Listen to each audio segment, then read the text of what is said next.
des personnages bibliques, etc., il faut bien comprendre qu'il y a deux façons d'approcher les questions.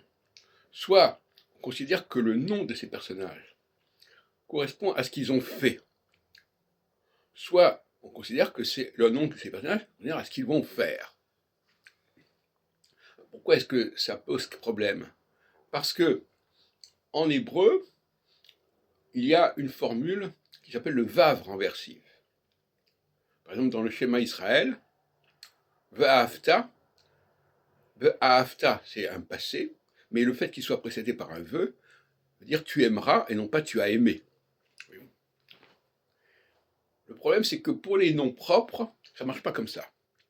Pour les noms propres, Yitzhak, Isaac, eh bien, même s'il n'y a pas le vav devant Yitzhak, c'est un passé. Et la preuve, c'est que ce nom de Yitzhak veut dire il a ri, elle a ri, et c'est quelque chose qui s'est produit, c'est pas quelque chose qui va faire.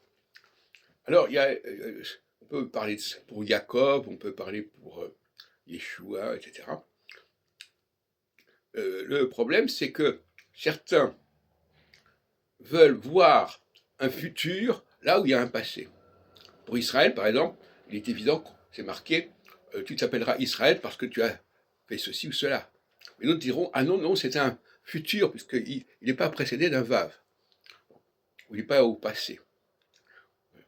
Donc, soit on aura une lecture prospective, prédictive, en disant ah ben, il n'y a pas de vav, donc c'est un futur, c'est un yod, soit on a une lecture passée, en disant voilà, il s'appelle comme ça, on a enlevé le vav, mais ça correspond à quelque chose qui a été réalisé déjà.